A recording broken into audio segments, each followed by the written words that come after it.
Entré y vi a mi familia en el sofá. Mi marido, mi madre, mi hijo y mi propia hermana. ¿Qué pasa?, pregunté, temiendo lo peor. Mamá, siéntate, dijo mi hijo. Tienes que aceptar una nueva realidad. Ya no estás al mando de esta familia.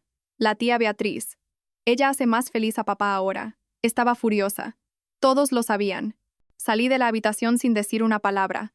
Al día siguiente tenía 118 llamadas perdidas. Hola a todos. Gracias por estar aquí conmigo hoy.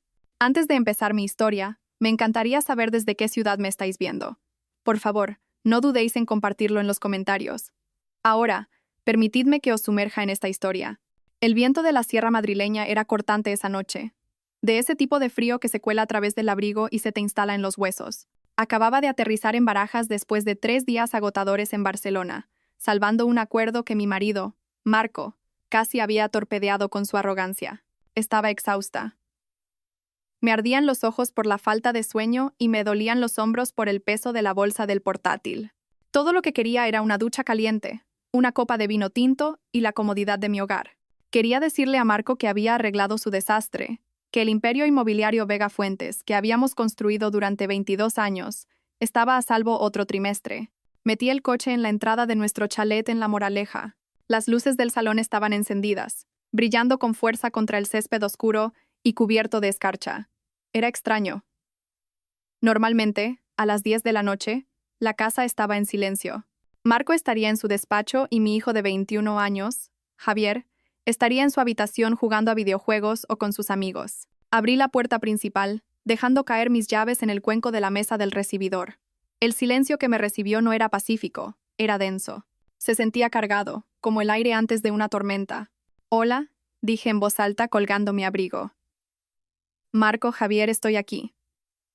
«Elena, estamos en el salón». La voz de mi madre llegó desde la sala de estar. Se me encogió el estómago. Mi madre, Carmen, vivía a 40 minutos. ¿Qué hacía aquí un martes por la noche? Un pánico repentino se apoderó de mí.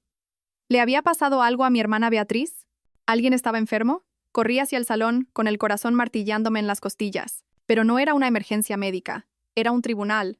Estaban todos allí, dispuestos en el sofá de diseño de piel que yo misma había elegido las navidades pasadas. Marco estaba sentado en el centro, impecablemente vestido con una camisa blanca, pero no me miraba a los ojos. A su izquierda estaba mi madre, Carmen, con la postura rígida y las manos fuertemente entrelazadas en su regazo.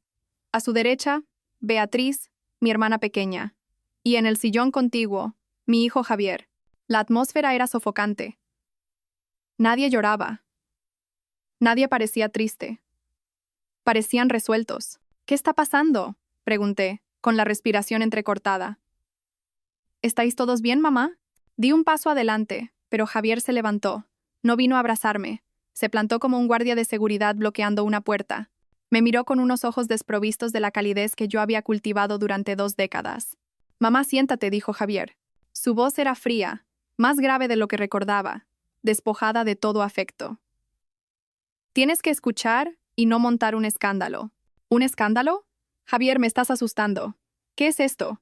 «Tienes que aceptar una nueva realidad», continuó, recitando palabras que sonaban ensayadas. «Ya no estás al mando de esta familia». Miré a Marco. «Marco, ¿por qué no dices nada?». Marco finalmente levantó la vista. Su atractivo rostro, el rostro que había sido la imagen pública de nuestra empresa durante años, se contrajo en una mueca de lástima mezclada con fastidio.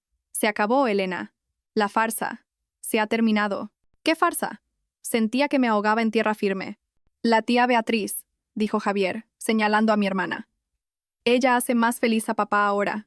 A diferencia de ti, ella lo entiende». El mundo dejó de girar. Miré a Beatriz, mi hermana pequeña, a la que le había pagado el alquiler durante 6 años. A la que había contratado cuando nadie más le daba trabajo.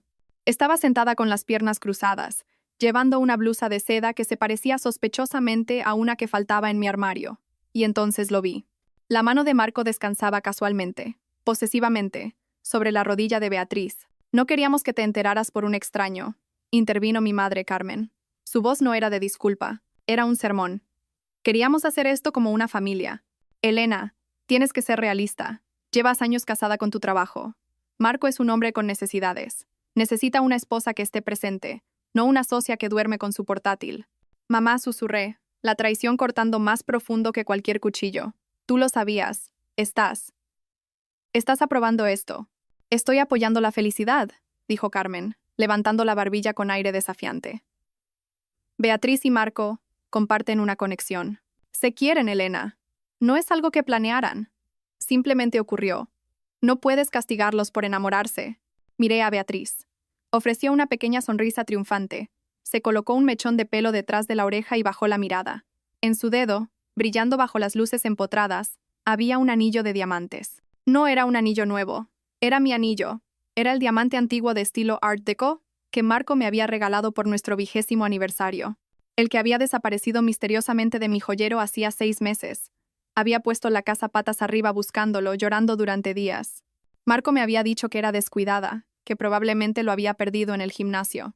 Ese es mi anillo, dije, mi voz temblando con una rabia tan pura que sentía calor en la garganta.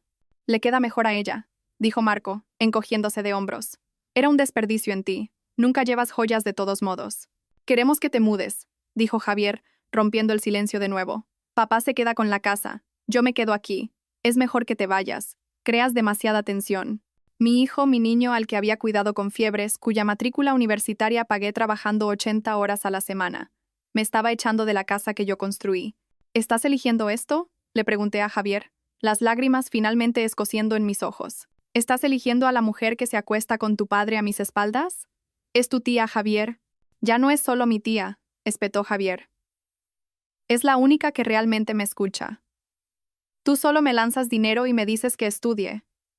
Papá y Beatriz, ellos me tratan como a un adulto. Los miré a los 4. Mi marido, mi hermana, mi madre, mi hijo.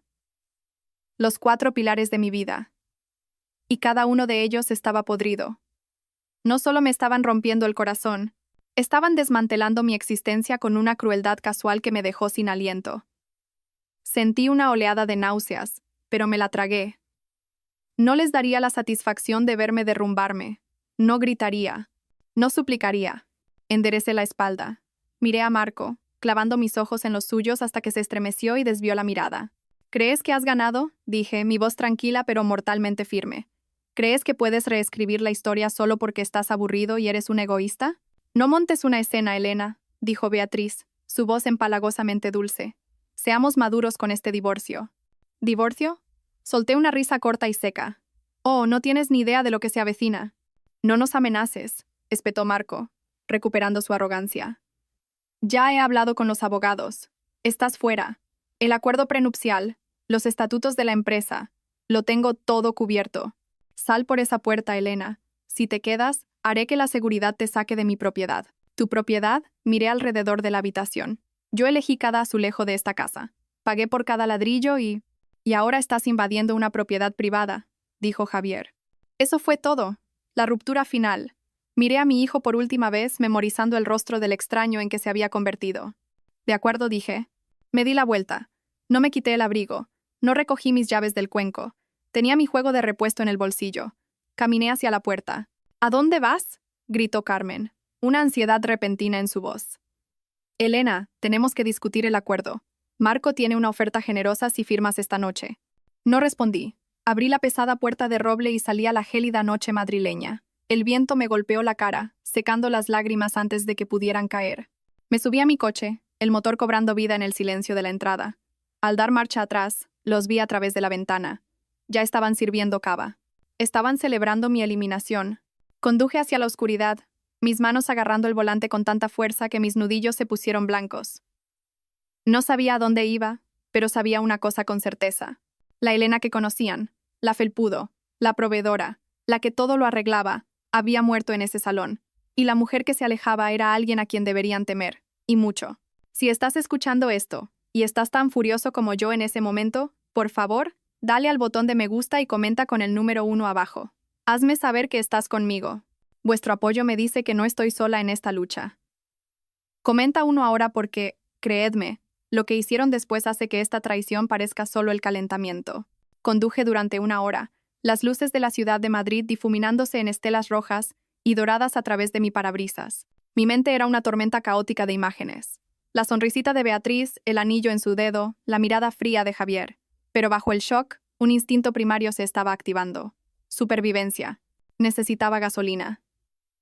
La luz de reserva había estado parpadeando desde que salí del aeropuerto, pero había estado demasiado ansiosa por llegar a casa como para parar. Ahora, en un tramo desolado de la M40, me detuve en una gasolinera 24 horas. Mis manos temblaban mientras salía al frío cortante. Deslicé mi tarjeta de crédito, la tarjeta platino vinculada a nuestra cuenta conjunta, la que usaba para todo, desde la compra del supermercado hasta las cenas de negocios en el surtidor. Procesando. La pantalla parpadeó en rojo. Denegada. Pase por caja. Fruncí el ceño. Era imposible. El límite de crédito de esa tarjeta era de 50.000 euros.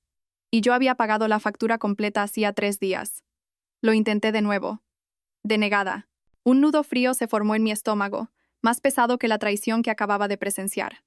Busqué en mi cartera y saqué mi tarjeta de débito personal, la vinculada a mi cuenta corriente donde se depositaba mi salario. Entré en la estación.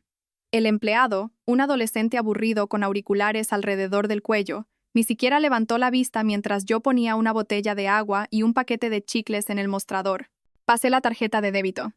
No pasa, murmuró, masticando su chicle. Inténtalo de nuevo, dije, con la voz tensa. Hay dinero ahí. Suspiró y la pasó de nuevo. Denegada, señora. Fondos insuficientes o tarjeta bloqueada. ¿Tiene efectivo? Me quedé allí, paralizada bajo las duras luces fluorescentes. Mi aplicación del banco. Tenía que revisar mi aplicación. Mis dedos torpes buscaron mi teléfono mientras iniciaba sesión. Acceso denegado. Fallo en la autenticación del usuario. Por favor, contacte con su sucursal. Probé la cuenta de la empresa. Acceso denegado. Probé la cuenta de ahorros conjunta. Acceso denegado. Marco no solo me había echado de casa. Había ejecutado un interruptor de emergencia financiero. Lo había estado planeando. No bloqueas a un copropietario de las cuentas empresariales y personales al instante a menos que hayas preparado el terreno con el banco, alegando falsamente fraude o cambiando los privilegios administrativos con días de antelación. Me quería en la indigencia. Quería dejarme tirada en medio de la noche sin recursos, para que me arrastrara de vuelta y firmara cualquier oferta generosa que Carmen había mencionado. Rebusqué en mi bolso, más allá del plástico inútil, hasta el pequeño bolsillo con cremallera del fondo. Encontré 3 billetes arrugados de 20 euros y un puñado de monedas. 60 euros. Ese era mi patrimonio neto en este momento. Pagué 20 euros de gasolina y el agua con efectivo. Volví a mi coche, temblando, no solo por el frío, sino por la aterradora conciencia de mi vulnerabilidad. No podía ir a un hotel. No tenía tarjeta de crédito para el depósito. No podía ir a casa de mi madre. No podía ir a la de Beatriz. Conduje hasta que encontré un motel de carretera con un letrero de neón parpadeante que decía libre. Era uno de esos lugares donde los camioneros duermen unas horas. El tipo de lugar donde las sábanas huelen a humo rancio y arrepentimiento. ¿Pago por adelantado?, dijo el gerente nocturno a través de un cristal blindado. 50 euros por la noche. Le entregué 50 de mis 60 euros restantes. Me deslizó una llave por la bandeja. Habitación 12. La habitación estaba helada. El calefactor traqueteaba y escupía un aire que olía a polvo quemado.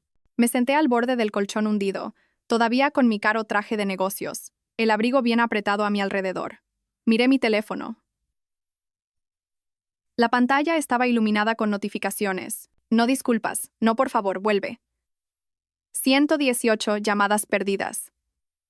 La mayoría eran de un número que reconocí, el del abogado personal de Marco, un tiburón llamado Ricardo Balbuena. Y luego empezaron a llegar los correos electrónicos. Asunto: acuerdo de disolución de matrimonio. Asunto: urgente, acuerdo de confidencialidad requerido. Asunto: notificación de despido, Inmobiliaria Vega Fuentes. Abrí primero la notificación de despido. Era un PDF adjunto a un correo de la directora de Recursos Humanos, una mujer que yo había contratado, una mujer a la que había guiado, estimada Sra. Fuentes, con efecto inmediato, su puesto como directora de operaciones queda rescindido por causa justificada. Alegaciones de espionaje corporativo y negligencia grave. Me reí. Un sonido áspero y ronco en la habitación vacía. Espionaje, negligencia. Yo era la que se quedaba hasta las 3 de la mañana auditando los libros. Yo era la que conocía cada ley de urbanismo de Madrid. Marco ni siquiera sabía convertir un PDF sin pedirme ayuda. Y entonces llegó un mensaje de texto. Era de Javier. Mi pulgar se cernió sobre la pantalla, una pequeña y tonta parte de mí esperando que se hubiera escapado, que lo sintiera. Mamá, no lo hagas más difícil. Papá dice que me cortará la matrícula y el fondo fiduciario si luchas contra el divorcio. Me ha prometido el puesto de vicepresidente el año que viene si me quedo con él. Siempre me dijiste que fuera ambicioso. Solo estoy haciendo lo que me enseñaste. Por favor, compréndelo. Dejé caer el teléfono en la cama como si quemara. Ese fue el borrón final. Marco no solo se había llevado mi dinero y mi trabajo, había comprado el alma de mi hijo. Había usado la riqueza que yo ayudé a construir para sobornar a mi propio hijo en mi contra. Me acurruqué sobre la sucia colcha, con las rodillas pegadas al pecho. Las lágrimas finalmente llegaron, calientes y rápidas. Lloré por el niño al que le leía cuentos para dormir. Lloré por la hermana a la que había protegido en el patio del colegio. Lloré por el marido en el que había creído cuando no era más que una sonrisa y un traje barato. Pero a medida que la noche avanzaba y las lágrimas se secaban en sal costrosa sobre mis mejillas, algo más comenzó a sentarse en mi pecho. Era frío y pesado como una piedra. Pensaban que me habían borrado. Pensaban que al quitarme las tarjetas de crédito y las contraseñas, me habían quitado mi poder. Se olvidaron de una cosa. Se olvidaron de quién construyó el castillo en el que estaban sentados. Se olvidaron de quién diseñó los sistemas de seguridad, quién redactó los contratos y quién sabía dónde estaban enterrados los cadáveres. Marco pensaba que Inmobiliaria Vega Fuentes funcionaba con su encanto. Estaba a punto de aprender que funcionaba con mi cerebro. Y aunque él podría haber robado las llaves de la puerta principal, se había olvidado de que el arquitecto siempre deja una puerta trasera. Me quedé mirando la mancha de humedad en el techo, esperando que saliera el sol. Ya no era Elena la esposa. No era Elena la madre. Era Elena la arquitecta. Y estaba a punto de derribar toda la casa. Dormir fue imposible en esa habitación de motel. El ruido del tráfico de la autopista era un zumbido constante, pero era el ruido en mi cabeza el que me mantenía despierta.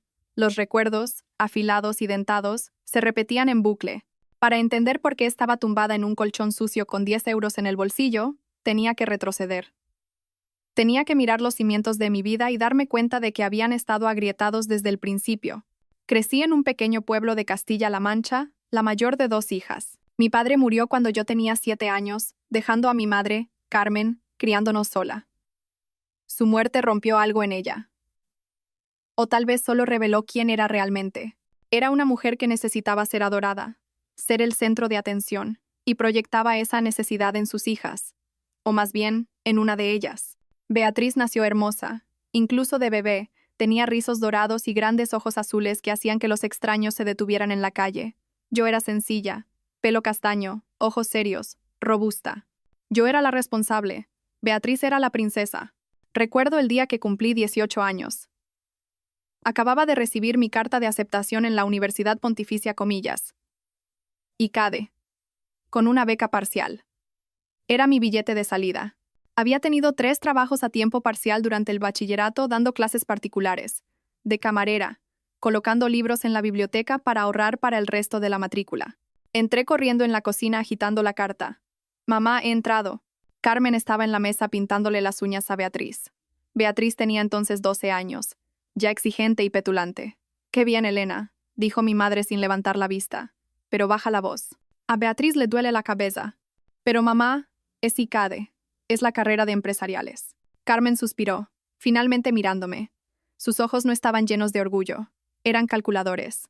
Elena, cariño, tenemos que hablar de ese dinero que has ahorrado. Mi fondo para la universidad. Bueno, a Beatriz la han descubierto. Hay un concurso de modelos en Marbella el mes que viene. Podría ser su gran oportunidad. Pero las tasas, el viaje, las fotos del portfolio, es caro. Se me cayó el alma a los pies. Mamá, ese es mi dinero de la matrícula. Me lo he ganado. «Qué egoísta eres, Elena», intervino Beatriz, soplando sus uñas mojadas. «¿No quieres que sea famosa? Cuando sea rica, te compraré un coche». «Elena», dijo mi madre, su voz adquiriendo ese tono, el que mezclaba culpa con una orden. «Tú eres la fuerte. Eres inteligente. Siempre puedes encontrar una manera. Puedes trabajar otro año, ir a clases nocturnas. Pero Beatriz, ella es delicada. Este es su sueño.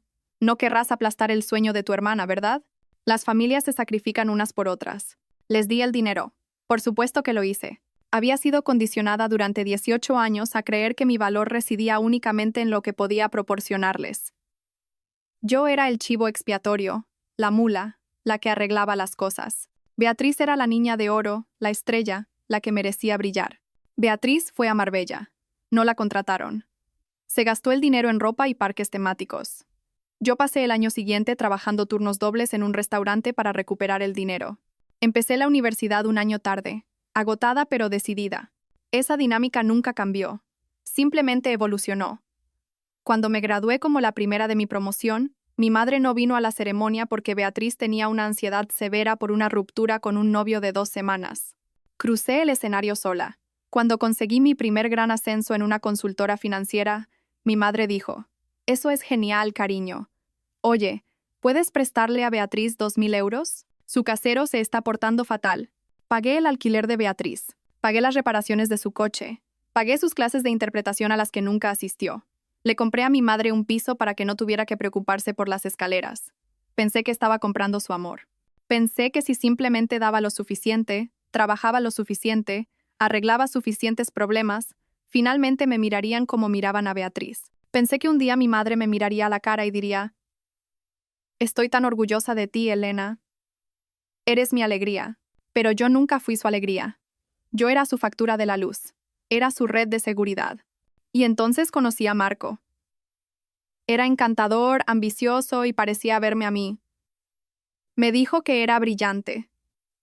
Me dijo que era hermosa. No me di cuenta entonces de que tenía la misma mirada calculadora en sus ojos que mi madre. No vio a un alma gemela. Vio a un huésped. Vio a una mujer entrenada para darlo todo y no pedir nada a cambio. Encajó perfectamente en el espacio vacío de mi corazón que mi madre y mi hermana habían vaciado.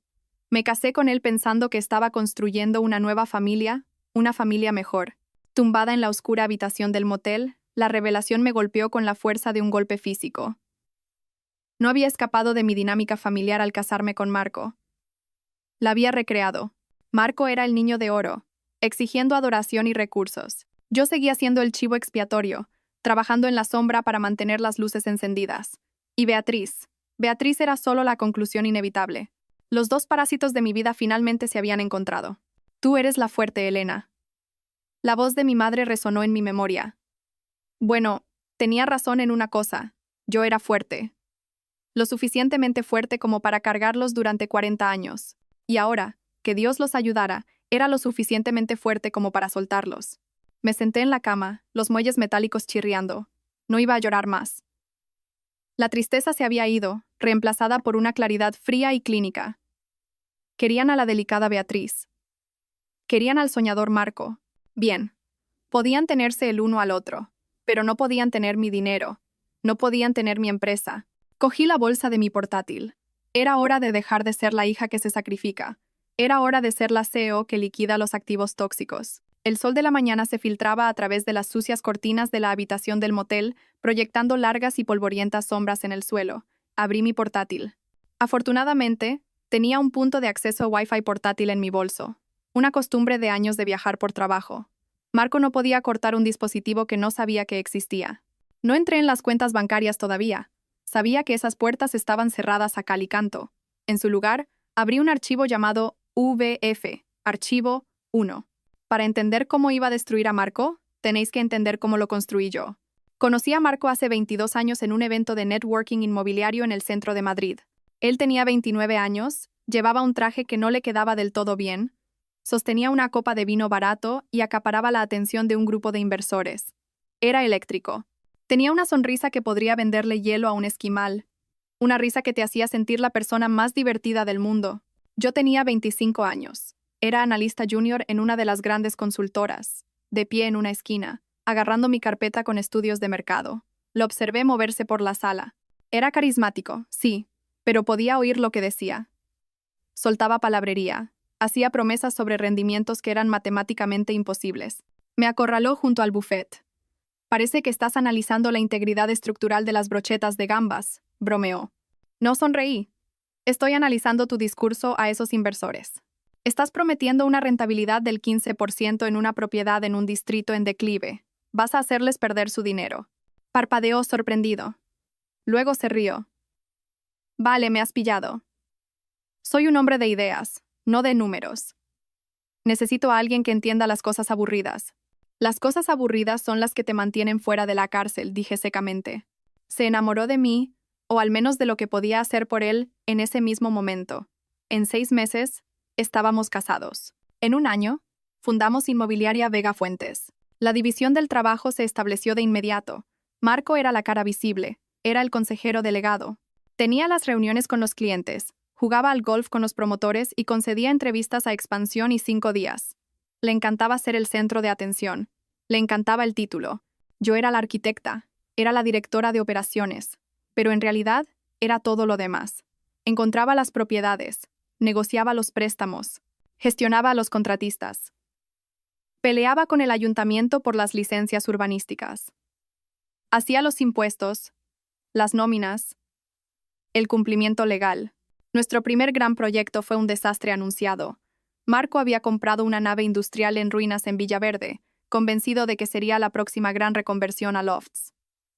Pagó $500,000 de más. El contratista que contrató se fugó con el depósito. Estábamos al borde de la quiebra antes incluso de haber vendido una sola unidad. Recuerdo estar sentada en la mesa de nuestra cocina, embarazada de Javier, mirando los números rojos en el libro de contabilidad. Marco caminaba de un lado a otro, presa del pánico, sudando a través de su camisa. «Estamos acabados, Elena». Lloraba. «Mi reputación está arruinada. Me van a demandar». «Sientat», lo ordené. Cogí las joyas de mi abuela, la única herencia que había recibido, a salvo de mi madre y de Beatriz, y las vendí. Liquidé mi plan de pensiones. Renegocié los términos con el banco, presentando un plan de negocio tan detallado, tan a prueba de balas, que el director de la sucursal dijo que era el mejor que había visto nunca. Despedí al amigo de Marco que actuaba como jefe de proyecto, y me hice cargo de la supervisión de la obra yo misma, paseándome por zonas en construcción con un casco y una barriga de 6 meses. Terminamos el proyecto. Lo vendimos todo en 3 semanas. Marco fue aclamado como un visionario en la prensa económica. El titular decía: «Marco Vega, el nuevo rey de los lofts. Trajo la revista a casa radiante. Mira esto, cariño. Lo conseguimos». No me mencionó en la entrevista ni una sola vez. Cuando se lo señalé, suavemente, me besó en la frente. «Cielo, ya sabes cómo son los medios. Les gusta una narrativa única. Además, tú odias ser el centro de atención. Eres mi arma secreta. El poder detrás del trono». Lo acepté. Me dije a mí misma que era por la familia. Me dije a mí misma que mientras la empresa tuviera éxito, no importaba qué cara estuviera en la portada. Fui una tonta. Durante 20 años construí el escenario, puse las luces y escribí el guión. Marco simplemente salía y recibía los aplausos. Y la empresa creció. Nos expandimos a inmuebles comerciales, pisos de lujo, desarrollos de uso mixto. Valíamos millones. Pero la estructura de la empresa, esa era mi obra maestra. Marco era perezoso con los detalles. Odiaba leer contratos. Odiaba las contraseñas. «Arréglalo tú, Elena». Era su frase favorita. Así que yo configuré la infraestructura digital. Creé la intrincada red de sociedades limitadas para limitar la responsabilidad. Configuré las transferencias bancarias automatizadas. Y como Marco era paranoico con que los empleados le robaran, insistió en un servidor interno localizado y altamente encriptado para nuestros datos financieros más sensibles. Quería un acceso fantasma, un acceso de administrador maestro que pudiera eludir todos los demás protocolos en caso de que alguna vez nos quedáramos bloqueados o fuéramos secuestrados por el personal de TI. «Solo tú y yo conoceremos el acceso fantasma», había dicho. Pero Marco nunca se molestó en memorizar la compleja cadena de 64 caracteres que generé. La escribió en un post-it, la guardó en el cajón de su escritorio durante una semana y luego la tiró, asumiendo que yo siempre estaría allí para teclearla por él. Tenía razón. Siempre estuve allí, hasta ayer. Ahora, sentada en el motel, miré la pantalla de inicio de sesión del servidor privado de Vega Fuentes. El túnel VPN era seguro. Marco pensó que llamando al banco y eliminándome como firmante, me había cortado el acceso. Pensó que despidiéndome a través de RRHH, había revocado mi acceso. Se basó en los protocolos estándar. Se basó en la puerta principal. Se olvidó del acceso fantasma. Mis dedos se cernieron sobre el teclado. Tecleé la cadena de caracteres. Era un verso de un poema que me encantaba, mezclado con las coordenadas GPS del primer edificio que compramos, y la fecha en que a Javier se le cayó su primer diente. Marco no sabía ninguna de esas cosas. Autenticación en proceso. Acceso concedido. Nivel de administrador. La pantalla se inundó de datos. Todo el sistema nervioso de Inmobiliaria Vega Fuentes estaba abierto ante mí. Correos electrónicos, transferencias bancarias, registros de transferencias, documentos fiscales, historiales de chat privados. No solo estaba mirando una empresa. Estaba mirando la escena del crimen de mi matrimonio. Empecé a descargar. No quería solo unos pocos archivos. Lo quería todo. Cada correo electrónico que Marco había enviado en los últimos 5 años. Cada informe de gastos, cada transferencia a las Islas Caimán o a Suiza. Y fue entonces cuando lo vi. Una carpeta llamada Proyecto B. No era un proyecto de construcción. La B era de Beatriz. Abrí la carpeta y la sangre se me heló en las venas. Esto no era solo una aventura. Esto era malversación a gran escala. Fechas, cantidades, recibos. 12 de enero. Transferencia de 50. 0 euros a Consultoría Miller, S.L., el apellido de soltera de Beatriz. 14 de febrero. 12.000 euros en Cartier. 1 de marzo. 4.500 euros de alquiler mensual de una suite de lujo en el Hotel Palace. Había estado manteniendo a Beatriz como a una concubina con el dinero de la empresa durante 3 años. Pero era aún más profundo.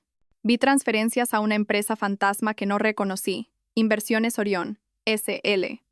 El firmante de Orión no era Marco, era Beatriz, y los activos que se transferían a Orión no eran solo efectivo, eran escrituras. Marco estaba transfiriendo lentamente los títulos de nuestras propiedades más valiosas y libres de cargas a una empresa propiedad de mi hermana.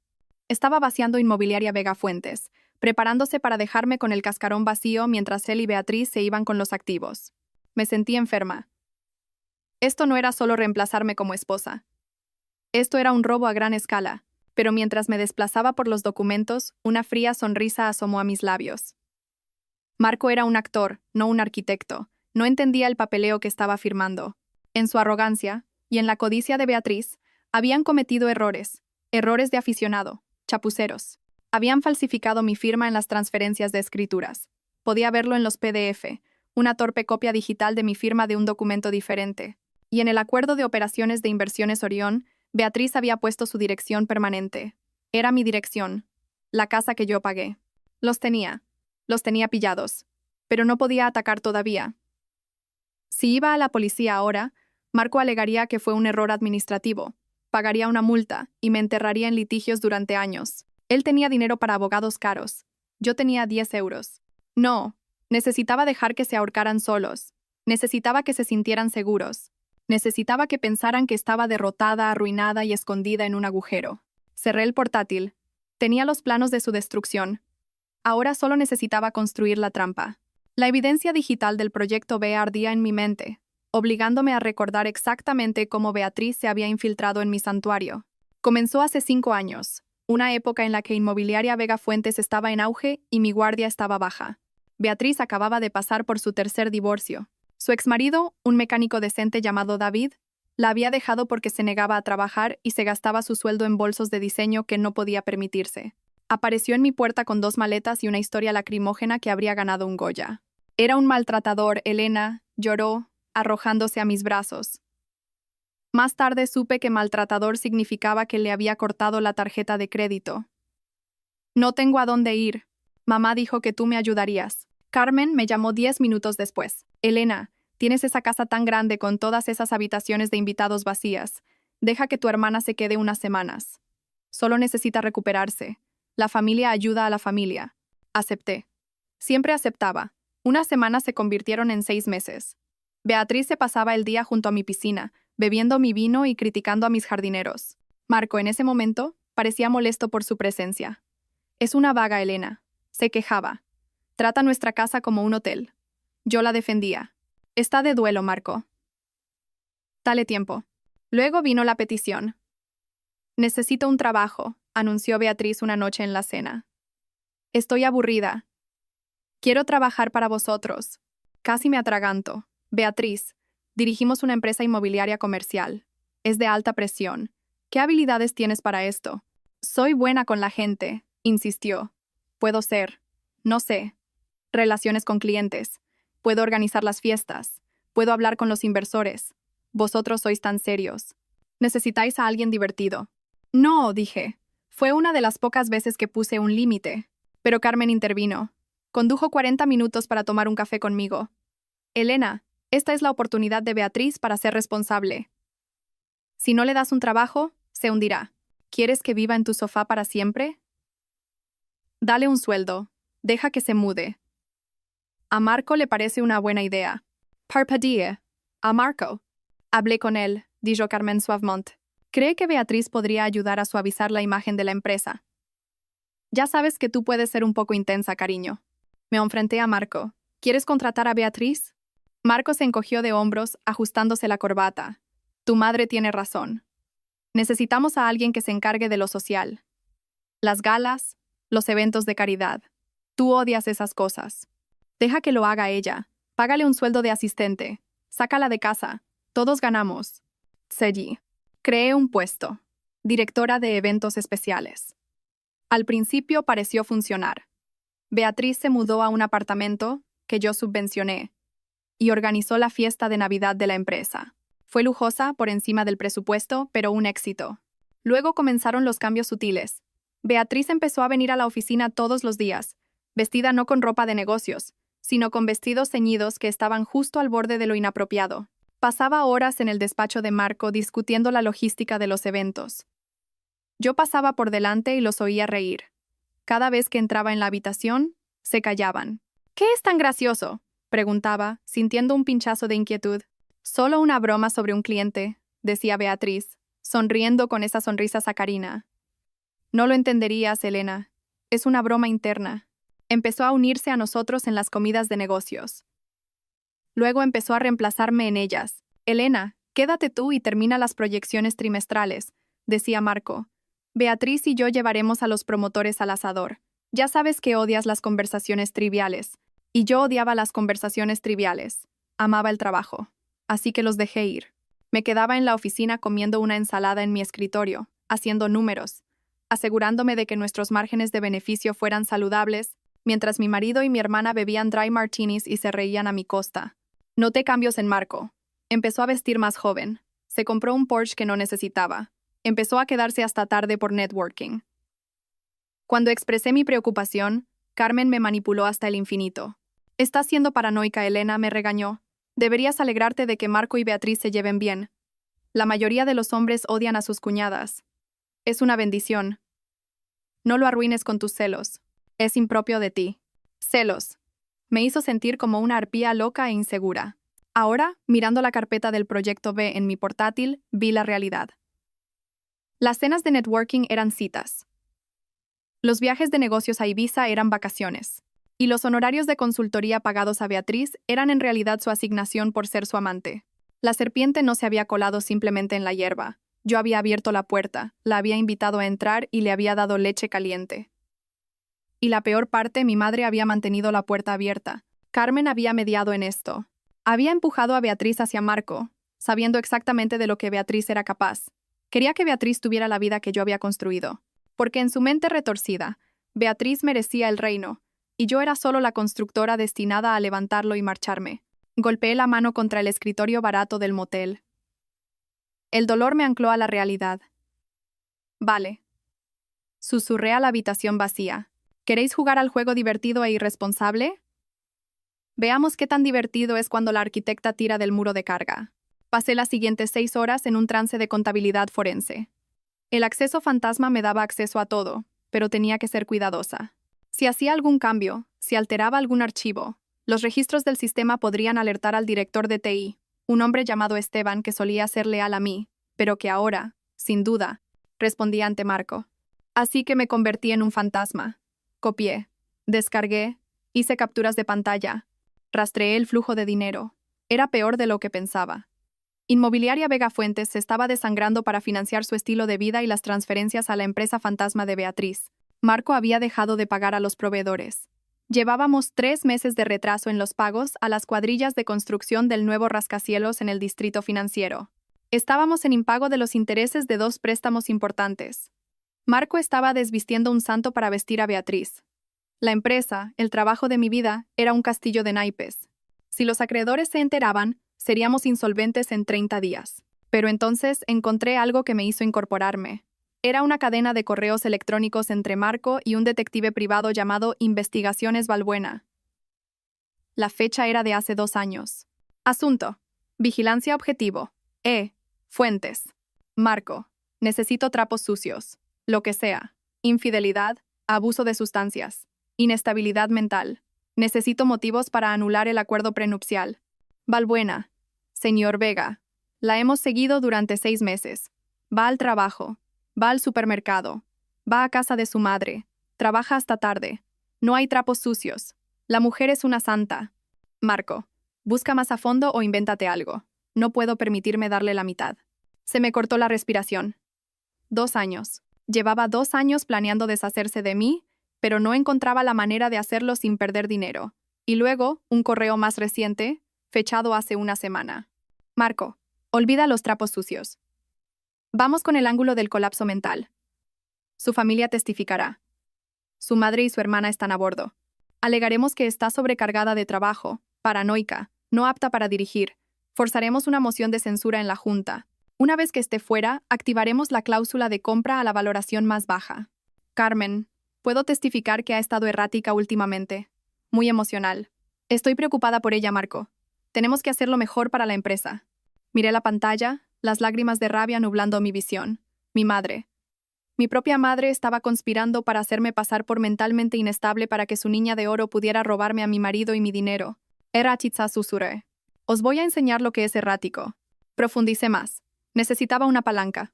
La evidencia de fraude era buena, pero llevaría tiempo demostrarla en los tribunales. Necesitaba algo inmediato, algo que aterrorizara a Marco. Lo encontré en las declaraciones de impuestos. El año pasado, para asegurar un préstamo masivo de una firma de capital privado, Marco había inflado las tasas de ocupación de nuestras propiedades comerciales. Había falsificado contratos de arrendamiento. Había falsificado físicamente las firmas de inquilinos que no existían. Esto no era solo fraude civil. Esto era fraude bancario. Esto era delito federal con pena de cárcel. Y los documentos del préstamo estaban firmados por Marco Vega, consejero delegado. Mi firma no estaba en ellos. Yo había estado fuera de la ciudad por el funeral de mi tía esa semana, un funeral al que Beatriz faltó, y Marco había dicho que se encargaría del papeleo. Había firmado su propia sentencia de muerte, y ni siquiera lo sabía. Copié los documentos del préstamo. Copié los contratos falsos. Creé un dossier que era una bomba nuclear. Miré el reloj. Eran las 2 de la tarde. Llevaba 12 horas trabajando sin parar. Tenía hambre. No me había lavado y funcionaba a base de adrenalina. Necesitaba un teléfono de prepago. No podía usar mi móvil. Probablemente lo estaban rastreando o consiguiendo los registros. Fui a una tienda de conveniencia al otro lado de la calle, comprando un teléfono barato de prepago con efectivo. De vuelta en la habitación, me senté en la cama y miré el nuevo teléfono. ¿A quién podía llamar? ¿Mis amigos? La mayoría eran amigos de pareja, compartidos con Marco. Probablemente se pondrían del lado del encantador Marco o se mantendrían neutrales. ¿Mi familia? Obviamente no. ¿Mis empleados? Demasiado arriesgado. Necesitaba a alguien poderoso, alguien que odiara a Marco, alguien con los recursos para librar una guerra. Un nombre apareció en mi cabeza. Arturo Valdés. Arturo era un magnate inmobiliario multimillonario en Madrid.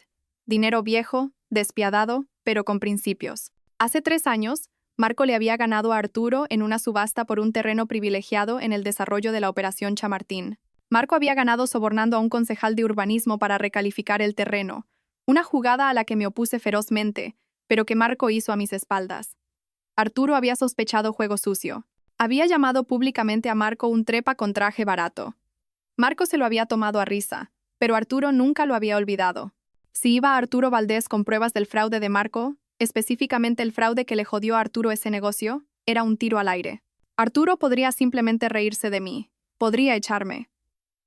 Pero era la única persona en Madrid con suficiente poder para protegerme del equipo legal de Marco. Marqué el número de Empresas Valdés. Lo sabía de memoria. Lo había mirado suficientes veces cuando éramos rivales. Empresas Valdés, Gabinete de Presidencia, respondió una voz nítida. Necesito hablar con el señor Valdés. Inmediatamente. El señor Valdés está en reuniones. ¿Puedo preguntar de qué se trata? Dígale que es Elena Fuentes. Dígale que sé cómo Marco Vega consiguió la recalificación del solar de Chamartín y dígale que tengo los correos electrónicos. Hubo una pausa.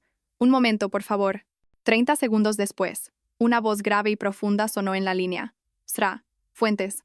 ¿A qué debo el placer? ¿La envía su marido a regodearse? Mi marido acaba de despedirme. Ha vaciado mis cuentas bancarias y ha metido a su amante en mi casa, dije, con voz firme. No estoy aquí para regodearme, señor Valdés. Estoy aquí para reducirlo a cenizas. Y pensé que quizás querría traer los malvaviscos. Silencio. Luego una risa grave. La escucho. Antes de ir a encontrarme con Arturo Valdés, Había una herida más que tenía que cauterizar. Un archivo que había estado evitando en la base de datos de Vega Fuentes, el fondo fiduciario de Javier. Javier era mi punto débil, mi talón de Aquiles. Lo había protegido del narcisismo de Marco toda su vida. Cuando Marco olvidaba el cumpleaños de Javier, yo compraba el regalo y firmaba con el nombre de Marco. Cuando Marco se perdía los partidos de fútbol de Javier, le decía a Javier que papá estaba trabajando duro por nuestro futuro. Lo había criado para que creyera que su padre era un héroe, encubriendo la realidad de que su padre era un egoísta negligente. Ahora me daba cuenta de que ese fue mi mayor error. Había protegido a Javier de la verdad, y al hacerlo, había permitido que Marco comprara su lealtad con mentiras. Abrí los documentos del fondo fiduciario. Marco había modificado recientemente los términos. Originalmente, el fondo se pagaría a los 25 años, condicionado a la graduación universitaria. Los nuevos términos, fechados hace 2 semanas. Acceso inmediato a una disposición de 200.000 euros en efectivo, transferencia del título de propiedad del Porsche 911 de 2023. Y la correspondencia adjunta. Javier. Papá. Mamá se va a poner como una fiera si dejo la carrera el próximo semestre. Marco. Mamá no va a estar al mando mucho más tiempo, Javi. Ella te trata como a un niño. Yo te trato como a un hombre. ¿Quieres el coche? ¿Quieres el dinero? Solo tienes que apoyarme cuando llegue el momento. Tienes que decirles a los abogados que mamá ha estado actuando de forma extraña, que está inestable. Javier. Bueno, últimamente sí que ha estado un poco estresada. Marco. Exacto. Está perdiendo la cabeza. Tenemos que proteger la empresa. Si te quedas conmigo, te haré vicepresidente de adquisiciones el año que viene, sin necesidad de título. Puedes aprender sobre la marcha, como yo. Javier. ¿Vicepresidente? ¿En serio? Vale. Cuenta conmigo. ¿Qué tengo que hacer? Leí las palabras y mi corazón no solo se rompió, se hizo polvo. ¿Vicepresidente de adquisiciones? Javier estaba suspendiendo introducción a la economía. Se pasaba los fines de semana jugando a videojuegos y durmiendo hasta el mediodía. No estaba cualificado para dirigir un puesto de limonada, y mucho menos un departamento en una empresa multimillonaria. Marco lo estaba preparando para el fracaso, acariciando su ego para usarlo como un peón contra mí. Y Javier, mi dulce niño, había vendido a su madre por un Porsche y un título que no se había ganado. Recordé el mensaje que me envió anoche. Papá dice que me cortará la matrícula. No estaba preocupado por la matrícula. Estaba preocupado por el dinero fácil. Abrí el extracto de la tarjeta de crédito de Javier, la que yo pagaba. Tienda de licores, discoteca, apuestas online, discoteca, club de striptease. Estaba en una espiral descendente, y en lugar de educarlo, Marco estaba financiando esa espiral para comprar un aliado. Cogí mi teléfono de prepago. Dudé. Era mi hijo, pero el chico que se sentó en ese sofá y me dijo que aceptara la realidad no era el chico que yo crié, era una creación de su padre. Si continuaba amortiguando su caída, lo perdería para siempre en el mundo de corrupción y superficialidad de Marco. La única forma de salvarlo de verdad, era dejarlo estrellarse. Escribí un mensaje de texto. No lo envié todavía. Solo lo escribí mirando el cursor. Javier, he visto los correos. He visto el coche. Elegiste el camino fácil. Pero el camino fácil es una trampa. Cuando tu padre termine de usarte, te descartará igual que a mí. Te quiero lo suficiente como para dejarte aprender esto por las malas. Buena suerte, señor vicepresidente. Guardé el borrador. Me sequé los ojos. Navegué hasta el sistema de nóminas. Eliminé a Javier de la nómina de becario en la que había estado durante 3 años a pesar de no haber pisado nunca la oficina. No podía tocar el fondo fiduciario. Marco lo controlaba ahora. Pero podía tocar el seguro de salud. Javier estaba en mi póliza. La póliza que yo pagaba personalmente. Eliminar dependiente. Javier Vega. Motivo. Ya no es estudiante a tiempo completo. Era mezquino. Era pequeño. Pero era la primera vez en 21 años que no le arreglaba algo. Mi teléfono vibró. Era la dirección para la reunión con Arturo Valdés. En 1 hora. El Casino de Madrid, salón biblioteca. Venga sola. Cerré el portátil. Fui al baño y me eché agua fría en la cara. Intenté arreglarme el pelo. Mi traje estaba arrugado, pero lo sacudí. Me puse una capa de pintalabios, mi armadura. Me miré en el espejo. La mujer que me devolvía la mirada parecía cansada. Sí, pero parecía peligrosa. Parecía una madre que había perdido a sus cachorros y no tenía nada que perder. ¿Quieres inestabilidad, Marco? le dije a mi reflejo. Te voy a enseñar lo que es un terremoto. Entré en el casino de Madrid con el mismo traje arrugado con el que había huido de mi casa, llevando una bolsa de portátil que contenía pruebas suficientes para enviar a mi marido a la cárcel de Soto del Real. El portero me miró con escepticismo. Este lugar olía a dinero viejo, a puros y a caoba, un mundo que Arturo Valdés gobernaba. Lo encontré en la sala de la biblioteca, sentado en un sillón de cuero leyendo el Financial Times. Tenía 65 años, pelo plateado y ojos como pedernal pulido. No se levantó cuando me acerqué. «Sra», Fuentes dijo, doblando su periódico. «Tiene un aspecto terrible». «Me siento terrible», admití, hundiéndome en la silla frente a él. «Pero mi cerebro funciona perfectamente». «Mencionó el acuerdo de Chamartín», dijo Arturo, yendo al grano. «Dijo que tenía pruebas». Abrí mi portátil. No perdí el tiempo en cortesías. Saqué el dossier que había compilado en la habitación del motel. Giré la pantalla hacia él. Hace 3 años, Marco le ganó el solar de Chamartín. Usted sospechaba que sobornó al concejal de urbanismo, Francisco Miller. Tenía razón. Arturo se inclinó hacia adelante, sus ojos entrecerrándose. «Aquí está la transferencia bancaria», dije, señalando la pantalla. 50.000 euros a una empresa fantasma llamada Gestiones Miller. Y aquí están los correos electrónicos entre Marco y Miller discutiendo la tasa de recalificación acelerada. Marco fue un chapucero. Usó su correo personal para el contacto inicial. Arturo examinó los documentos. Su expresión no cambió, pero el aire a su alrededor pareció volverse más frío. «¿Por qué me enseña esto ahora?» «Usted era la directora de operaciones. Se benefició de este acuerdo». «No lo sabía», dije. Mi voz firme. Marco llevaba una contabilidad paralela. La encontré anoche después de que me echara de mi casa, congelara mis cuentas y metiera a mi hermana en mi cama.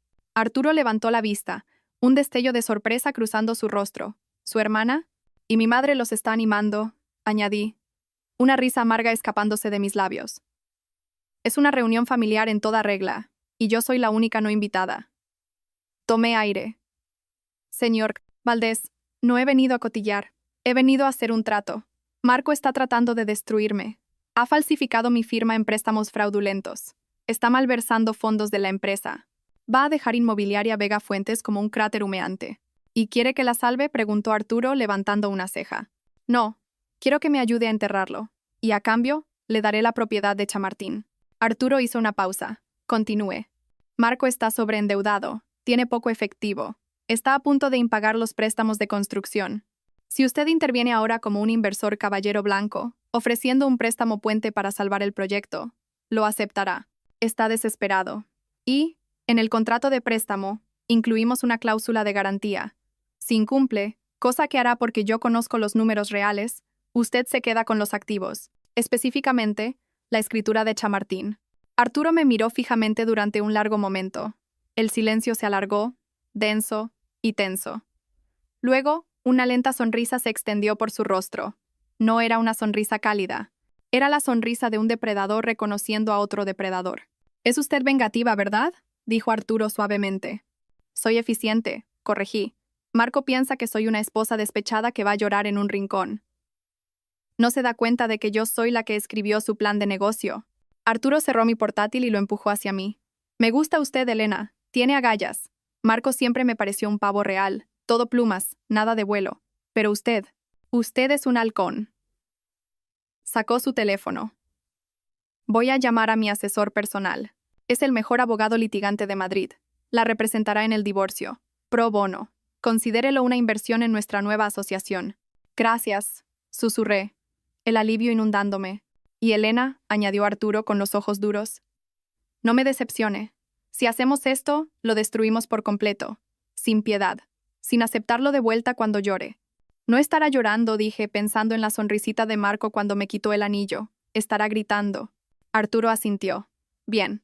Ahora consigámosle una habitación de hotel que no cobre por horas. No se puede planear una guerra si no se ha dormido». Esa noche, dormí en una suite del Hotel Palace, pagada por Empresas Valdés. Tomé un largo baño, restregando la suciedad del motel de mi piel. Mientras yacía entre las sábanas limpias y frescas, sentí un cambio profundo dentro de mí. Durante 20 años, había sido la que arreglaba las cosas. Había suavizado los errores de Marco, limpiado sus desastres, hecho que pareciera bueno. Había sido el pegamento invisible que lo mantenía todo unido. Ahora iba a ser el disolvente. Iba a disolver todo lo que él creía que poseía. Cogí mi teléfono de prepago y le envié a Arturo un mensaje de una sola palabra. Lista. 3 días después, la trampa estaba preparada. El abogado de Arturo, un hombre aterradoramente tranquilo llamado David Cuesta, había redactado el acuerdo de divorcio. Era una obra maestra de la distracción legal. En la superficie, parecía una rendición total. La propuesta. Marco se queda con la casa familiar. Marco se queda con la propiedad total de Inmobiliaria Vega Fuentes. Elena recibe una suma única de 500.000 euros, una fracción de lo que me correspondía. Elena renuncia a toda reclamación de futura pensión compensatoria. Parecía que me rendía, parecía que estaba rota, desesperada por dinero, y que solo quería huir. A Marco le encantaría, alimentaba su ego perfectamente. Pero enterrada en lo profundo del documento de 60 páginas, en la sección 14, subsección C, párrafo 4, estaba la cláusula píldora venenosa.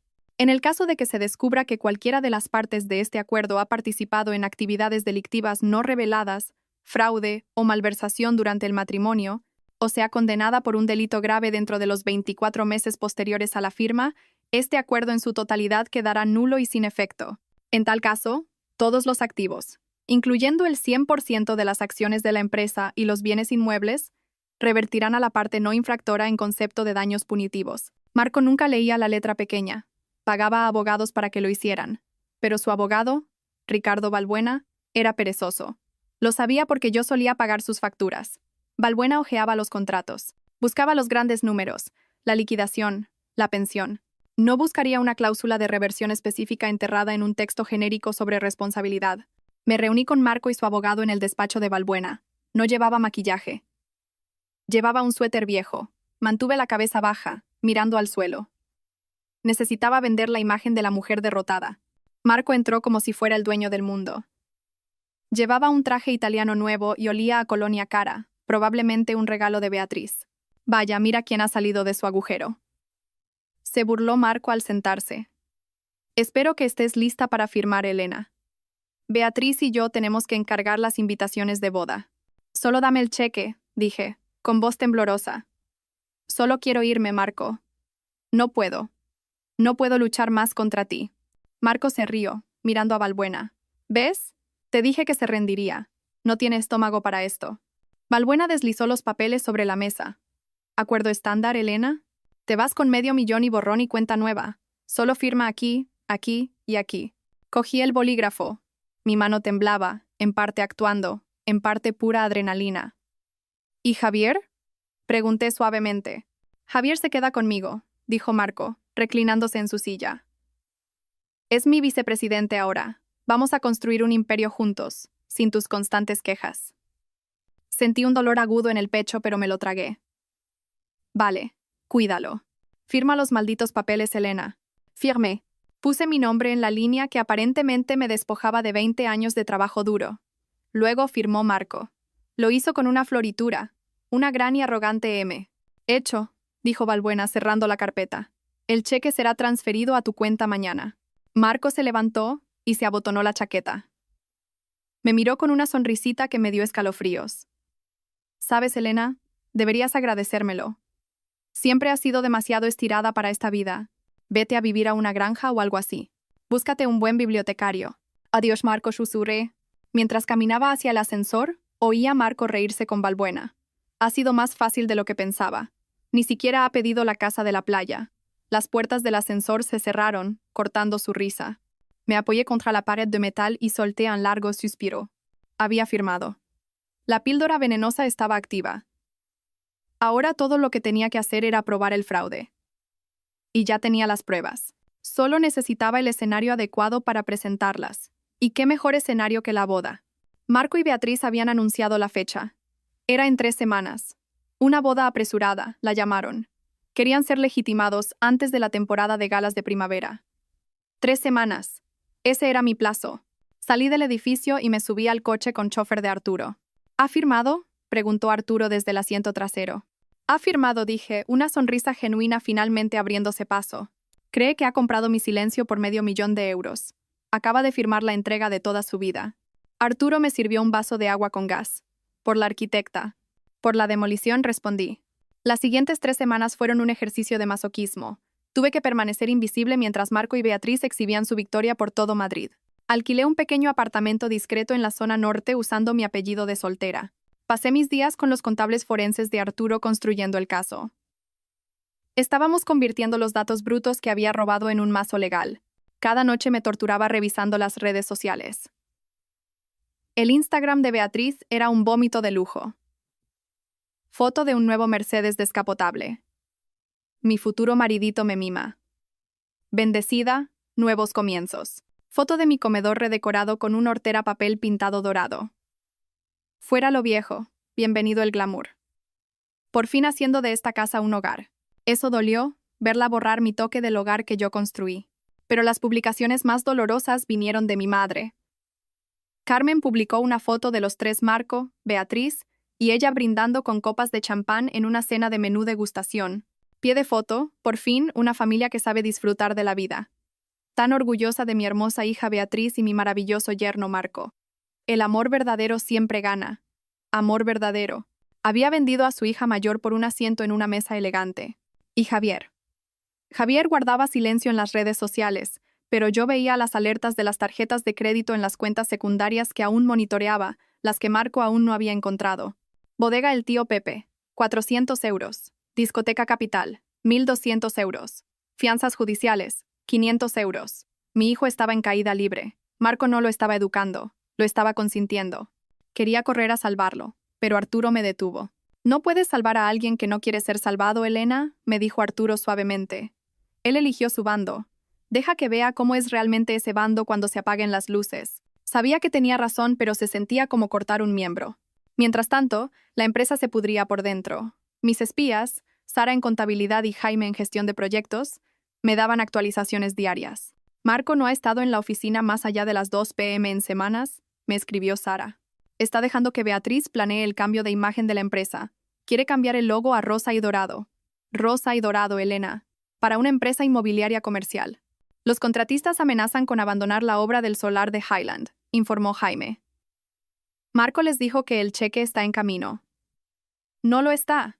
Usó el dinero de la construcción para pagar el lugar de la boda. Dejad que arda, les dije. Solo documentadlo todo. Guardad cada correo electrónico donde os diga que retraséis los pagos. La boda iba a ser en el Hotel Westin Palace, en el Gran Salón. Era el lugar más caro de la ciudad. Beatriz había invitado a 300 personas, inversores, políticos, celebridades locales. Querían cimentar su estatus como la nueva pareja de poder de Madrid. Querían una audiencia.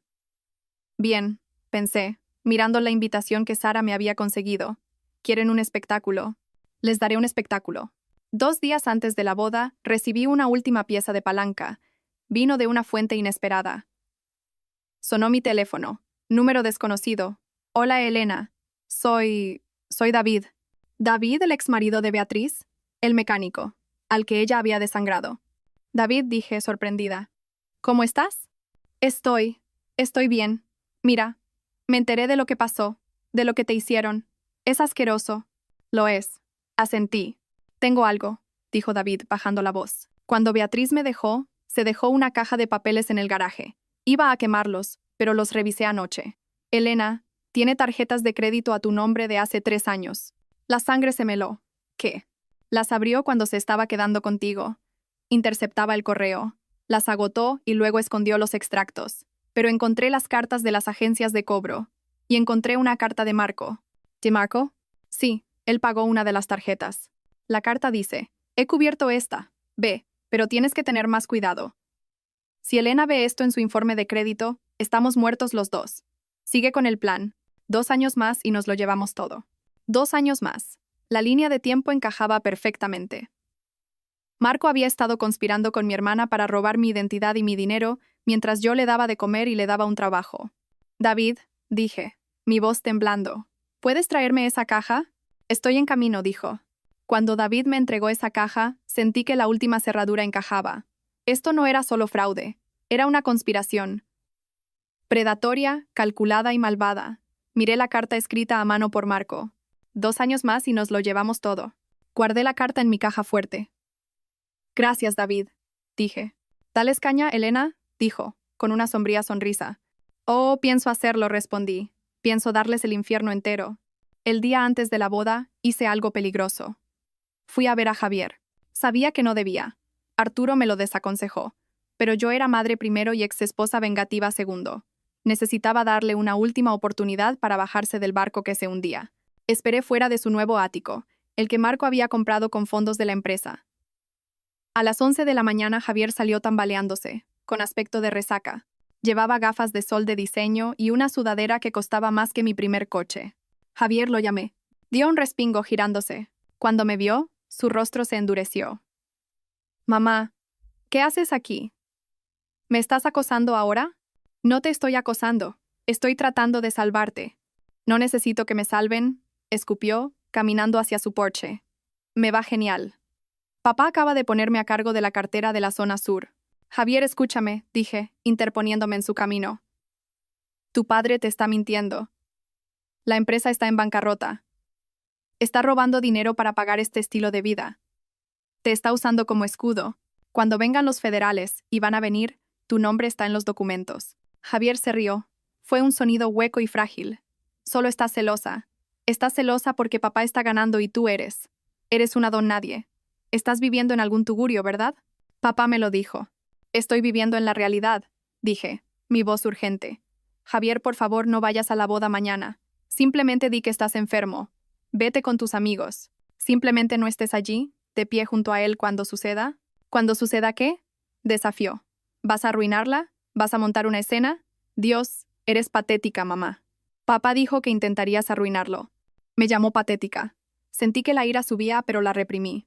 Javier, mírame. Yo te crié. Te conozco. Tú no eres esta persona. Eres amable. Eres inteligente. No eres un ladrón.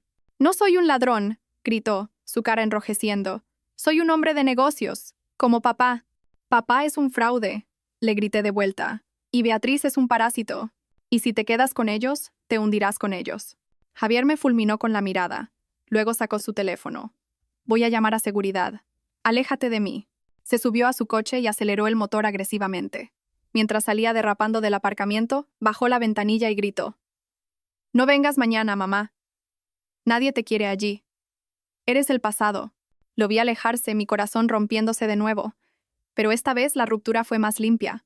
Lo había intentado. Le había tendido la mano. Él la había apartado de un manotazo. Ahora estaba por su cuenta. Conduje de vuelta a mi apartamento. Arturo me estaba esperando con los preparativos finales. ¿Cómo ha ido?, preguntó, aunque claramente sabía la respuesta por mi cara. Se ha ido, dije rotundamente. Le han lavado el cerebro por completo.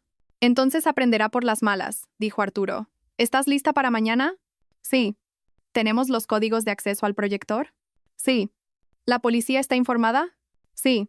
El inspector Miller nos espera en el vestíbulo a las 8 p.m. Arturo me entregó una funda de ropa. Entonces necesitarás esto. Abrí la cremallera de la funda. Dentro había un traje. No era un vestido de exesposa frenética y desesperada. Era un elegante traje de esmoquín negro a medida. Yves Saint Laurent. Poderoso, elegante, severo. Ponte tu armadura, Elena, dijo Arturo. Mañana no eres la víctima, eres la verdugo. Toqué la tela, era fresca y suave. Gracias, Arturo.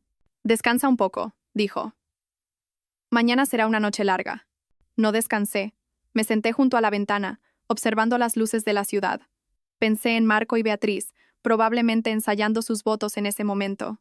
Probablemente riéndose de cómo se habían salido con la suya. 2 años más y nos lo llevamos todo. No tendrían 2 años. Ni siquiera tendrían 2 días. Mañana, el señor y Lasra Vega iban a tener un tipo de recepción muy diferente. La mañana de la boda amaneció gris y nublada. Un día perfecto en Madrid para un funeral. Pasé la mañana revisando la presentación. Lo habíamos cronometrado perfectamente. Empezaría justo después del montaje de video de su historia de amor que Beatriz había encargado por 20.000 euros. A las 6 de la tarde, los invitados comenzaron a llegar al Hotel Palace. Vi la transmisión en vivo desde una cámara que Arturo había instalado en el salón de baile. Tenía una participación en el hotel. Conseguir acceso fue trivial. Era nauseabundo. La sala estaba cubierta de cristales y rosas, miles de ellas. Había una escultura de hielo de Marco y Beatriz entrelazados. Vi a mi madre Carmen, saludando a los invitados. Llevaba un vestido de color champán demasiado juvenil para ella, radiante como si le hubiera tocado la lotería. Sí, ¿no es maravilloso?, La oí decir a un primo confundido. Son almas gemelas. ¿Elena? Oh, la pobre Elena no pudo soportar el éxito de Marco. Se está tomando un tiempo libre. Vi a Marco. Parecía nervioso pero triunfante. Estaba dando la mano, dando palmaditas en la espalda, interpretando el papel del rey benévolo. Y Beatriz. Entró con un vestido de pronovias hecho a medida, cubierta de diamantes. Diamantes que mi empresa pagó. Estaba guapísima. Tenía que admitirlo. Guapísima y podrida. La ceremonia comenzó. Los escuché intercambiar votos. Prometo ser tu compañero en todas las cosas, dijo Marco, mirando profundamente a los ojos de Beatriz. Prometo apoyar tus sueños y pasar mi vida haciéndote feliz, arrulló Beatriz. Yo estaba sentada en la suite del hotel de arriba sorbiendo un café solo. Mentiras, susurré. Cada palabra es una mentira. ¿Estamos listos?, preguntó Arturo consultando su reloj. La señal está en vivo, confirmó el técnico. En cuanto dé la orden, secuestramos la transmisión. Todavía no, dije. Espera los brindis. Espera a que todos estén sentados y mirando las pantallas. La recepción comenzó. El cava fluía. Marco se levantó para dar un discurso. Quiero agradecer a todos por estar aquí, tronó, sosteniendo la mano de Beatriz. Este ha sido un largo viaje. Un viaje para encontrar la verdadera felicidad. A veces tienes que tomar decisiones difíciles para encontrar tu verdadero destino. La multitud aplaudió educadamente, aunque vi algunas miradas incómodas. Todos conocían el escándalo. Simplemente no les importaba mientras la barra libre fuera de primera. ¿Y a mi nueva esposa, Beatriz?, continuó Marco. Eres mi musa, mi roca, mi todo. Mi teléfono vibró. Era la señal. Ahora, dije. Abajo, en el salón de baile, las luces se atenuaron para el montaje de video. Una música sentimental comenzó a sonar. Fotos de Marco y Beatriz en yates, en París, en la playa, aparecieron en las enormes pantallas detrás de la mesa principal. La multitud suspiraba. Me levanté y me alicé la chaqueta del smoking. Salí de la suite y me dirigí al ascensor. «Hora del espectáculo», dijo Arturo caminando a mi lado. Dentro del ascensor, vi los números bajar. 10, 9, 8. Mi corazón ya no latía deprisa.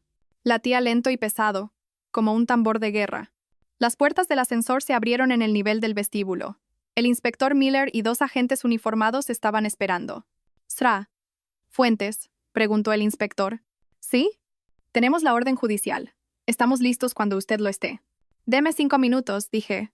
«Quiero que lo vean antes de que les pongan las esposas». «Entendido». Caminé hacia las puertas del salón de baile. Los guardias de seguridad contratados por Marco para mantenerme fuera dieron un paso adelante. «Señora, este es un evento privado». Arturo Valdés salió de detrás de mí. «Y yo soy el dueño del edificio. Apártense o mañana estarán buscando trabajo». Los guardias dudaron, reconocieron a Arturo e inmediatamente retrocedieron. Empujé las puertas dobles.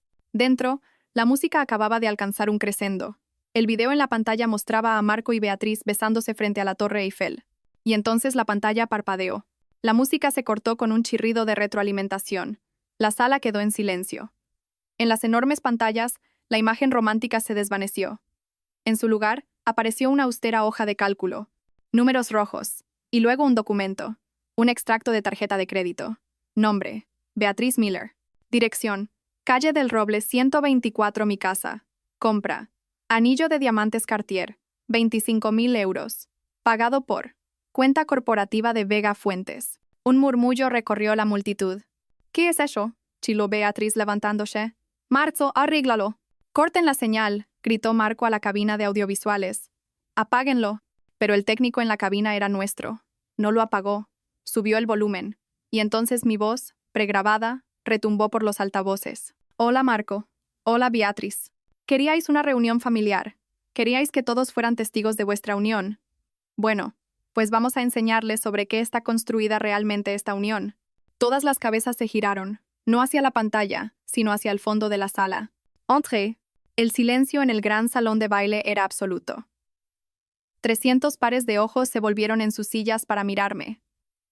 Caminé por el pasillo central, mis tacones resonando rítmicamente en el suelo de mármol. El traje de smoking negro me hacía parecer una sombra contra el mar de flores rosas. Marco estaba congelado en la mesa principal, su rostro perdiendo todo color. Beatriz se apretaba la servilleta contra el pecho, con la boca abierta. Mi madre Carmen parecía que estaba a punto de sufrir un infarto. Elena, susurró Marco, el micrófono recogiendo su voz temblorosa. ¿Qué estás haciendo? No me detuve hasta que llegué al centro de la pista de baile, directamente frente a la mesa principal. Los miré, las personas que habían sido mi mundo, ahora solo figuras pequeñas y asustadas en un escenario. Estoy aquí para hacer un brindis, dije, mi voz proyectándose claramente sin necesidad de micrófono. Sostuve un mando a distancia. Lo apreté. La pantalla detrás de ellos cambió de nuevo.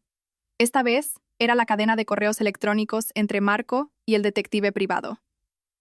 Marco, busca más a fondo, o invéntate algo. No puedo permitirme darle la mitad. La multitud ahogó un grito. Vi a inversores, hombres a los que Marco respetaba, hombres que necesitaba, inclinándose, susurrando furiosamente. «¡Apágalo!», gritó Marco abalanzándose hacia la cabina del DJ. «¡Seguridad! ¡Sáquenla de aquí!». «Siéntate, Marco». La voz de Arturo Valdés retumbó desde la entrada. «A menos que quieras añadir agresión a tu lista de delitos». Marco se congeló. Vio a Arturo. Vio a los policías esperando en las sombras de la salida. Esto es falso», gritó Beatriz, las lágrimas corriendo por su rostro perfectamente maquillado. «Está celosa. Ha hackeado el sistema. Está loca». «¿Loca?», apreté el mando de nuevo. Apareció un nuevo documento.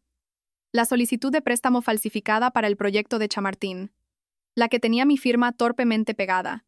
¿La falsificación documental es de locos, Beatriz?, pregunté con calma. ¿El fraude bancario es de locos? Porque esos son años de cárcel. ¿Y adivina qué nombre aparece en las empresas fantasma que reciben los fondos robados? Apreté de nuevo. Inversiones Orión. Propietaria, Beatriz Miller. La señalé. Tú no eres solo una amante. Eres una mula. Marco te usó para blanquear 3 millones de euros. ¿Te lo dijo? ¿Te dijo que cuando Hacienda venga a buscar, vendrán a por tu firma? Beatriz miró a Marco, con los ojos desorbitados de horror. Marco, dijiste que era optimización fiscal. Dijiste que era legal. Cálate, Beatriz, chiseu Marco. Oh, no lo detengas, dije, sonriendo fríamente. Deja que lo explique. Deja que le explique a nuestra madre cómo se refiere a ella. Clic. Apareció el correo electrónico. Asunto. La vieja. Marco, simplemente extiéndele a Carmen otro cheque del fondo B. La vieja es codiciosa. Mientras le paguemos el piso, mantendrá a Elena en la oscuridad. Vendería a su propia hija por un presupuesto de reforma. Carmen emitió un sonido que era mitad gemido, mitad ahogo. Se levantó, sus manos temblando tanto que volcó su copa de champán. Marco, graznó, tú, me llamaste eso. Después de todo lo que hice por ti. Me puse de tu lado. Traicioné a mi propia hija por ti. ¿Y qué has conseguido, mamá?, dije, mirándola con lástima. Un asiento en una boda que está a punto de convertirse en la escena de un crimen. Marco miró alrededor de la sala, con los ojos desorbitados. Vio su imperio desmoronarse en tiempo real. Vio a los inversores marchándose. Vio a los camareros detenerse para mirar. Vio el final. «Firmaste el acuerdo», me gritó, desesperado. «Lo firmaste. Renunciaste a todo. No puedes tocar la empresa». Sección 14. Dije simplemente. La píldora venenosa. Si cometiste un delito, el acuerdo es nulo, y toda la casa, la empresa, los activos revierte a mí. Las rodillas de Marco cedieron, se desplomó en su silla. Y Javier, dije, volviendo mi mirada hacia mi hijo, que estaba sentado al final de la mesa, pálido como un fantasma. Javier me miró, aterrorizado. Miró la pantalla, donde ahora se mostraban sus propios mensajes de texto. «¿Vicepresidente? ¿En serio? Vale, cuenta conmigo». «¿Querías ser un hombre de negocios, Javier?», dije suavemente. «Pues aquí tienes tu primera lección. Comprueba bien a tus socios». Apreté el mando por última vez. Se reprodujo un video. Era una grabación de vigilancia del aparcamiento de la empresa. Mostraba a Marco discutiendo con Beatriz 2 días antes. Marco, en el video. «Una vez que consigamos el dinero de Valdés, nos deshacemos del crío. Javier es un lastre. Le dejamos la deuda fiscal y nos mudamos a Mónaco». Es demasiado estúpido para darse cuenta. El salón quedó en silencio sepulcral. Javier se levantó lentamente. Miró a su padre. La adoración de héroe en sus ojos se había ido, reemplazada por una devastadora comprensión. «Papá», susurró Javier. «Tú. Ibas a abandonarme». Marco tartamudeó. «Javi. No. Era. Solo estaba estresado. Está fuera de contexto». «Me llamaste estúpido», dijo Javier, su voz quebrándose. «Dijiste que era un lastre». Javier, siéntate, ordenó Marco tratando de recuperar el control. No la escuches. Javier no se sentó. Cogió su copa de cava y se la tiró a Marco en la cara. Te odio, gritó Javier. Te odio. El caos estalló. Carmen sollozaba. Beatriz hiperventilaba. Marco se limpiaba el cava de la cara, pareciendo una rata ahogada. Bajé el mando. La presentación había terminado. Asentí al inspector Miller. La policía entró en la sala. Los invitados se apartaron como el mar rojo. Marco Vega, anunció el inspector. Queda detenido por fraude bancario, malversación y falsificación documental. Beatriz Miller queda detenida por conspiración y blanqueo de capitales. No, chilló Beatriz mientras el agente le agarraba las muñecas. Yo no sabía. Solo soy su novia. Él me obligó a hacerlo. Cuénteselo al juez, dijo el agente, cerrando las esposas. Marco no gritó. Simplemente me miró fijamente. Mientras lo esposaban, me miró a los ojos. Lo has arruinado todo, escupió. Amargada zorra vengativa. Me acerqué a él. Me paré tan cerca que podía oler su miedo. Yo no he arruinado nada, Marco, dije, tranquila como un lago helado. Solo he encendido las luces. ¿Y tú? Tú solo eres una cucaracha a la que han pillado. Se lo llevaron a rastras. Los invitados de la boda estaban atónitos en silencio. El único sonido era el llanto de Carmen. Miré la mesa principal por última vez. El pastel estaba intacto. Las flores eran perfectas. La ilusión estaba destruida. Me volví hacia Arturo Valdés. Creo que he terminado aquí. Brillante, dijo Arturo, ofreciéndome su brazo. Absolutamente brillante. Mientras salíamos, no miré hacia atrás a mi madre llorando ni a mi hijo devastado. Todavía no. Ellos habían hecho su cama. Esa noche tenían que dormir en ella. Los días siguientes a la boda fueron un circo mediático. El Mundo publicó la historia en primera plana.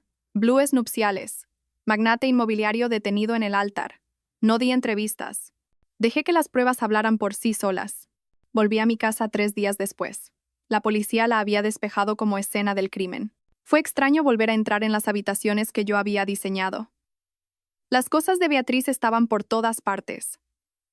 Ropa hortera, revistas baratas, botellas de vino medio vacías. Contraté a un equipo de limpieza. Tiradlo todo, les dije. Todo lo que no sea mío. Quemad las sábanas. Cambiad los colchones.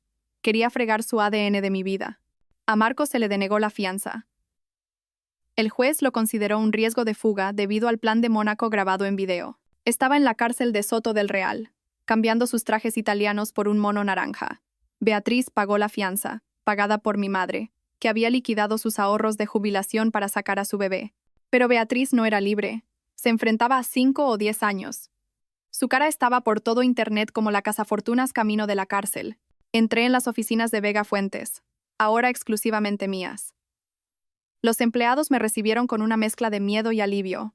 Vamos a cambiar el nombre de la empresa, anuncié en la primera reunión general. Vega Fuentes ha muerto. Bienvenidos a Inmobiliaria Fénix. Aplaudieron. Sabían quién firmaba los cheques. Una semana después, mi madre vino a verme. Parecía 10 años mayor. Tenía el pelo descuidado, los ojos rojos. Se quedó en mi porche, temblando. Elena, dijo su voz temblorosa. Carmen, dije, bloqueando la puerta. No la llame mamá. ¿Puedo entrar? Hace mucho frío. Puedes decir lo que tengas que decir desde ahí. Se estremeció. Elena, por favor, sé razonable. Beatriz está aterrorizada. Es solo una niña. No sabía lo que hacía. Marco la manipuló. Beatriz tiene 40 años, dije fríamente. Sabía que se acostaba con mi marido. Sabía que se gastaba mi dinero. Firmó los papeles. Es tu hermana, gimió Carmen. No puedes dejar que vaya a la cárcel. Tienes que retirar los cargos. Dile al fiscal que fue un malentendido. No fue un malentendido. Fue un delito. Si haces esto, siseó Carmen, su pena convirtiéndose en el veneno familiar, no eres hija mía. Estás destruyendo a esta familia. Me reí. Fue un sonido ligero, libre. Carmen, tú destruiste esta familia hace 20 años cuando decidiste que Beatriz era la princesa y yo la sirvienta. No has venido a disculparte. Has venido a pedirme que lo arregle de nuevo.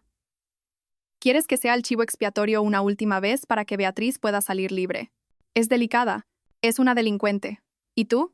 Eres una cómplice. Vi los cheques que te extendió Marco. Honorarios de consultoría. Aceptaste dinero para ayudarles a manipularme. Carmen palideció. No voy a presentar cargos contra ti, Carmen. dije. No porque te quiera, sino porque no quiero la vergüenza de ver a mi madre en una foto policial. Pero estás muerta para mí. No me llames. No vengas aquí. Si necesitas dinero, pídeselo a Beatriz. Ah, espera. Está en la ruina. Le cerré la puerta en la cara. Vi en la cámara de seguridad cómo se quedaba allí, golpeando la puerta, gritando mi nombre. Luego, con los hombros caídos, se alejó. Dolió. Por supuesto que dolió. Pero fue el dolor de sacar una astilla. Agudo. Luego, alivio. Luego estaba Javier. No había llamado. No había venido. Sabía que estaba durmiendo en el sofá de un amigo porque las autoridades habían confiscado el ático y el Porsche. Esperé. Sabía que tenía que venir a mí en sus propios términos. 2 semanas después, apareció en mi oficina. Tenía un aspecto terrible. Había perdido peso. Llevaba vaqueros viejos y una camiseta. Sin gafas de sol. Sin actitud. «¿Mamá?», preguntó desde la puerta. Levanté la vista de mi escritorio. «Hola, Javier». Entró y se sentó en la silla frente a mí. Se miró las manos. «Lo siento», susurró. «Lo sé, tía. Fui estúpido». Él. Me hizo sentir importante. Me dijo que era mejor que la universidad. Me dijo que tú me estabas frenando. Y le creíste porque era más fácil que trabajar, dije, suave pero firme. Sí, admitió, las lágrimas goteando sobre sus vaqueros. Vi el video. Me llamó un lastre. Iba a abandonarme. Él. No tengo nada, mamá. Se llevaron el coche. No tengo dinero. Necesito ayuda. Miré a mi hijo. Quería abrazarlo. Quería extenderle un cheque y arreglarlo todo. Pero ahora yo era la arquitecta, y no se construye una estructura fuerte sobre cimientos agrietados. Te quiero, Javier, dije, pero no voy a darte dinero. Levantó la vista, aterrorizado. Pero, ¿dónde voy a vivir? No lo sé. Eso tienes que resolverlo tú. Mamá, por favor. Este es el trato, dije, deslizando un papel sobre el escritorio. Esto es una solicitud de préstamo para estudiantes, y esto es una solicitud de empleo para el Departamento de Correspondencia de Inmobiliaria Fénix. Salario mínimo.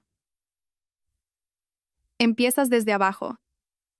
Terminas la carrera por la noche. ¿El departamento de correspondencia?, preguntó, sorprendido. Tómalo o déjalo. Si quieres ser un hombre, Javier, te lo ganas. Marco te dio cosas para comprarte. Yo te ofrezco nada para que puedas construirte a ti mismo. Miró los papeles. Me miró a mí. Vio la resolución en mis ojos. Lentamente, extendió la mano y cogió el bolígrafo. Vale, dijo, su voz temblando.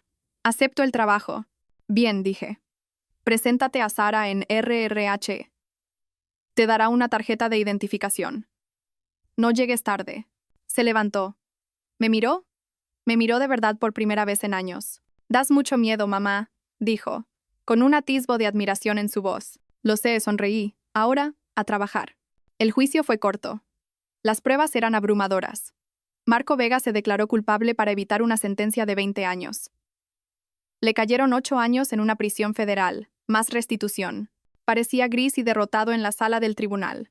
No me miró ni una vez. Beatriz aceptó un acuerdo con la fiscalía. 3 años de prisión por fraude. Sollozó cuando el mazo cayó. Miró a Carmen en la galería gritando, «Mamá, haz algo». Pero Carmen no podía hacer nada. Carmen vivía en un estudio, subsistiendo con la seguridad social, habiendo perdido su asignación y su orgullo. Yo me senté en la última fila, con mi traje negro. Vi cómo se hacía justicia. No sentí alegría. Sentí paz. El balance por fin estaba corregido. Epílogo. 1 año después, estaba en mi oficina en la planta 40, con vistas a la Castellana. El letrero de Inmobiliaria Fénix en la pared detrás de mí era de un elegante plateado y azul, sin rastro de rosa. La empresa prosperaba. Acabábamos de cerrar el acuerdo de Chamartín con Arturo Valdés. Iba a ser un desarrollo de uso mixto, condominios de lujo, pero también viviendas de protección oficial y un centro comunitario. Mi teléfono vibró. Javier. Hola, mamá. Acabo de terminar mi examen final de economía. Creo que lo he bordado. Además, el equipo de correspondencia mejoró la eficiencia de clasificación en un 15% esta semana. ¿Me subes el sueldo? Sonreí. No te pases, pero la cena corre de mi cuenta esta noche. A las 7. Javier, Ali estaré. Estaba trabajando duro. Estaba cansado, sin un duro, y era humilde. Y nunca había estado más orgullosa de él. Se estaba convirtiendo en el hombre que sabía que podía ser, no en la caricatura que su padre intentó moldear. Llamaron a mi puerta. Adelante. Arturo Valdés entró con una botella de champán. Por el primer aniversario, dijo, del día en que quemaste el circo. Parece que ha pasado una vida entera, dije, aceptando la copa. ¿Sabes? Dijo Arturo, apoyándose en mi escritorio. Marco me envió una carta desde la cárcel. Quiere saber si le compraré sus acciones de las antiguas empresas fantasma. Necesita dinero para el economato. ¿Qué le dijiste? Le dije que solo hago negocios con la CEO. Y la CEO está ocupada construyendo un imperio. Chocamos las copas. Miré el horizonte de la ciudad. Había perdido un marido. Había perdido una hermana. Había perdido una madre. Pero me había encontrado a mí misma. Ya no era el chivo expiatorio. No era la que arreglaba las cosas. No era la esposa invisible. Era Elena Fuentes, la arquitecta. Y mi vida, por fin, era verdaderamente mía. Gracias por escuchar mi historia. No ha sido fácil revivirla, pero si mi viaje puede ayudar a una sola persona a enfrentarse a la gente tóxica en su vida, entonces ha valido la pena. La familia no siempre es la sangre. La familia son las personas que te respetan, que te valoran y que están a tu lado cuando llega la tormenta. Si te aferras a alguien solo porque es familia, pero te está haciendo daño, déjalo ir. Eres lo suficientemente fuerte como para construir algo nuevo. Si te ha gustado esta historia y quieres ver más justicia servida, por favor, pulsa el botón de me gusta. Realmente ayuda a que el canal crezca. Y suscríbete para no perderte la próxima historia. Y dime en los comentarios, ¿alguna vez has tenido que cortar con un miembro tóxico de tu familia? ¿Cómo encontraste la fuerza? Leo cada uno de los comentarios y me encantaría escuchar tu historia. Hasta la próxima, mantente fuerte, sé inteligente y nunca dejes que nadie te quite las llaves de tu castillo.